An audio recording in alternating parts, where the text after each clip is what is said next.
ये कहानी है हमारे हीरो एथियन की, जिसके पास थी सिर्फ एक लो लेवल टैलेंट।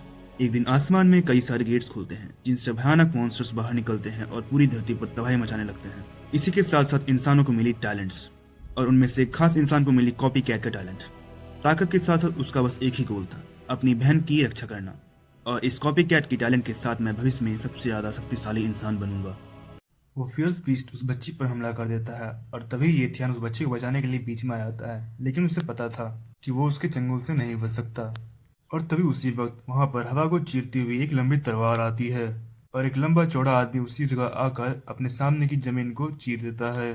उस बार से वो उस मॉन्स्टर बच जाता है, पर वो बहुत ही ज्यादा गुस्से से उस आदमी को देख रहा था और अपने खून से भरे हुए आंखों से उस आदमी को डराने की कोशिश कर रहा था।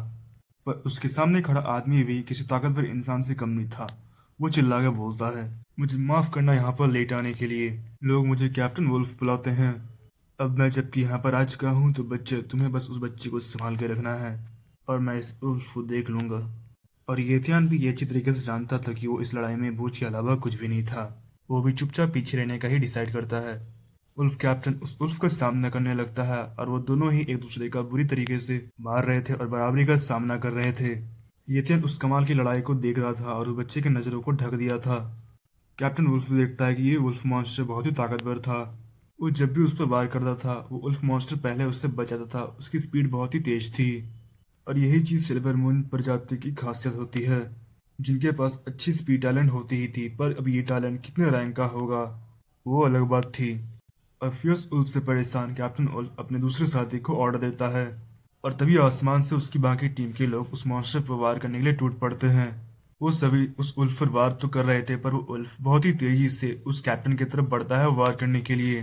लेकिन कैप्टन उल्फ ने भी जाल बिछा कर रखा था। तभी उसी वक्त आसपास की गलियों से, जहां पर कैप्टन उल्फ के आदमी छुप कर रह बैठे थे, वो उस उल्फ को घेरने के लिए तैयार हो जाते हैं। और उसी पल सारे टीममेट्स मिलकर अपने हथियारों से उस उल्फ मॉन्स्टर के बदन पर वार कर देते हैं और उसे पूरी तरीके से जख्मी कर देते हैं। यहाँ तक कि उसके शरीर में बहुत सारे छेद कर देते हैं, और उन्हें लगता है कि वो मॉन्स्टर मर गया था। लेकिन तभी उसी वक्त उस मॉन्स्टर का कलर लाल हो जाता है और वो जोर जोर से गुर्राने लगता है। तभी कैप्टन सभी लोगों को उस मॉन्स्टर से पीछे होने को कहता है, क्योंकि वो मॉन्स्टर बर्स्टिंग ब्लड स्टेट में चला गया था। और इस स्टेट में मॉन्स्टर की ताकत हद से ज्यादा बढ़ जाती है, और वो पहले से कई गुना ज्यादा ताकतवर हो जाते हैं। और ये सिल्वर मॉन्स्टर पहले से कई गुना ज्यादा तेज हो गया है। अपने स्पीड टैलेंट को यूज करके बहुत तेजी से वहां से उड़कर भागने लगता है। ये ध्यान और किसी को भी नहीं लग रहा था कि इतने तेज भागते हुए मॉन्स्टर को कोई भी पकड़ सकता है।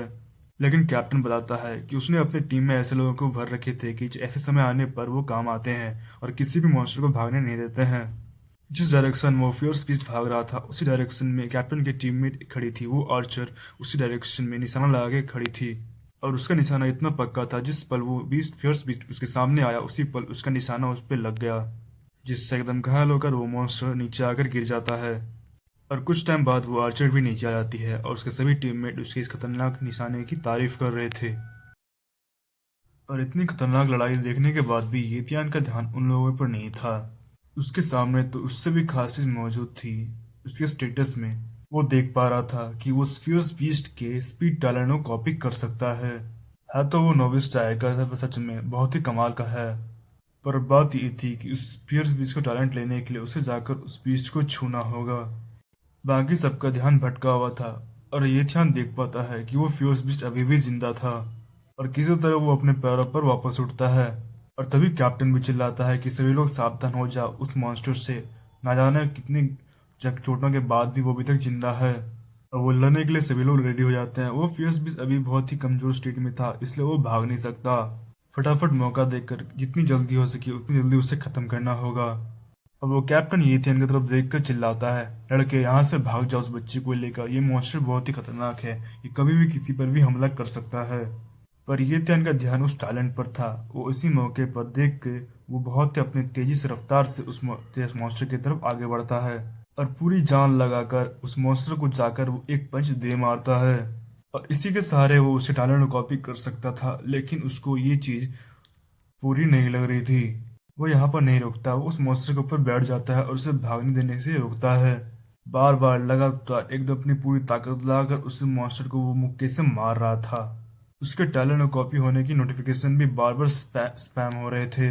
लेकिन येथियन को इस बात से फर्क नहीं पड़ रहा था। उस मॉन्स्टर ने बेवजह उस बच्ची के बाप को मार दिया था। और तभी उसी वक्त कैप्टन येथियन का हाथ पकड़ के बताता है वो उस वक्त रुक सकता है क्योंकि मॉन्स्टर अब मर चुका है। और येथियन भी ये बात जानता था कि वो मॉन्स्टर बहुत ही कमजोर हालत में था, इसलिए वो आखिरी बार करके उसे मार पाया था। लेकिन उसे इस फालतू बातों से फर्क नहीं पड़ता था क्योंकि उसने उस बीस्ट के टैलेंट को कॉपी कर लिया था। तभी कैप्टन अपने साथियों को बताता है कि सिल्वर मून में मॉन्स्टर की बॉडी को ले आने के लिए, क्योंकि उसका ब्लड बहुत ही प्रीसियस होता है। और उसी वक्त वो आर्चर उस बच्चे के पास जाकर उसे संभालती है और कैप्टन एथियन की हिम्मत से बहुत ही ज़्यादा इम्प्रेस हुआ था। और वो लोग एक दूसरे को अलविदा कहते हैं और कैप्टन कहता है फिलहाल के लिए तो मैं तुम्हें अलविदा कह रहा हूँ, लेकिन अगर फ्यूचर में तुम एक पावरफुल वॉरियर बन जाओगे तो तुम आकर मेरी गिल्ड को ज्वाइन कर सकते हो। इस बात पे येथियन भी खुशी खुशी हाँ करता है। ता, लेकिन उसके गोल इससे भी कई गुना बड़े बड़े थे। येयू को अपनी शक्ल दिखाने से पहले वो फटाफट अपने चेहरे पर खून लगे हुए को साफ करता है, क्योंकि अगर येयू ने उसे ऐसी हालत में देख लिया तो एकदम से डर जाएगी। तभी येथियन वापस घर आ जाता है और देखता है किचन में येयू कहीं पर नहीं थी। और तभी वो उसे कमरे में जाकर देखता है कि येयू आराम से सो रही थी। और उससे ज्यादा जरूरी बात, उसे सपनों में भी अपने भाई की चिंता हो रही थी। और एथेन भी चाहता था गेयू के चेहरे पे जो स्माइल है वो उसे हमेशा बरकरार रखे। और येथियन ने भी आज पहली बार अपने सामने एक फियर्स बीस्ट को देखा था। वो कुछ ऐसा था कि एक डरावना सपने ऐसा, जैसे कि किस्से कहानियों में बताया गया था। लेकिन ये फियर्स बीस्ट उनसे कई गुना ज्यादा डरावने होते थे। कितनी डरावना आज येथियन महसूस कर पाया था। और तभी येथियन अपनी बहन को कंबल से ढकते हुए सोचता है, मेरी बहन के चेहरे पर इस हंसी को बचाने के लिए और रखने के लिए मुझे जितनी जल्दी हो सके उतनी जल्दी एक पावरफुल वॉरियर बनना पड़ेगा। और वहां से वो अपने कमरे में आ जाता है। वो सोच रहा था कि इंसान का टैलेंट तो ठीक है, पर क्या एक फियर्स पीस का टैलेंट उसके टैलेंट से मर्ज हो पाएगा। और ये जानने के लिए बस एक ही तरीका था जो येथियन जानता था। वो दर्द पहले से भी ज्यादा हो सकती है और ऐसा भी हो सकता है कि ये दर्द उसे मार दे। पर अपनी करीबी लोगों की रक्षा करने के लिए ये दर्द भी सहना कोई बड़ी बात नहीं थी। और फिर अपने मुंह में एक कपड़े को डालकर वो अपने जबड़े को कस लेता है ताकि उसकी दर्द की चीखें येयू को सुनाई ना दे। और अब टैलेंट को मर्ज करने के साथ साथ येन केथेन के शरीर में फिर से दर्द होना शुरू हो गए थे। और इस बात की दर्द पहले से बहुत ज्यादा थी। अब उसे ऐसा लग रहा था कि जैसे कि उसकी हड्डियां टूट रही हो, साथ ही उसके मसल्स फट रहे हो। वो उस दर्द को किसी तरह महसूस कर ही रहा था कि तभी उसकी एक लात पूरी की तरह कुचली जाती है। ऐसा दर्द बेशक कौन ही सह पाएगा। अब उसका दर्द इतना बढ़ चुका था कि उसके मुंह से कोई आवाज भी नहीं निकल रही थी और वो पीछे घूम कर देखता है, उसके दोनों पैर टूट चुके थे। वो कहता है ये क्या है, ये क्या है, क्या टैलेंट कॉपी करना फेल हो गया, मेरे सीने में ये क्या हो रहा है। और वो धीरे धीरे कर कर अपना पेशेंस खो रहा था और उसकी आंखें अब बंद हो रही थी। लेकिन येथन वहां पर नहीं मरना चाहता था और वापस वहीं पर जाने की उम्मीद से वो वहीं पर बेहोश हो जाता है। तभी कुछ देर बाद उसकी आंखें खुलती है और वहीं पर वो दिखता है अपने शरीर की तरफ। कि पता नहीं क्यों इतना सब कुछ होने के बाद भी उसका शरीर वापस से एकदम ठीक हो गया था। उसके टूटे हुए पैर भी एकदम ठीक हो गए थे और फिर वो खड़ा होकर हवा में जोर से एकदम लात मारता है। और वो पाता है कि उसका शरीर बहुत ही तेज और काफी हल्का महसूस हो रहा था। अपनी खुशी को पक्का करने के लिए वो स्टेटस विंडो को ओपन करके देखता है कि उसके पास अब दो टैलेंट है और वो सच में एक मॉन्स्टर की टैलेंट को भी कॉपी करने में सफल हो गया था। फिफ्थ एकेडमी के जंगल के एरिया में हम येथन को देखते हैं उसके स्पीड टैलेंट को इस्तेमाल करते हुए।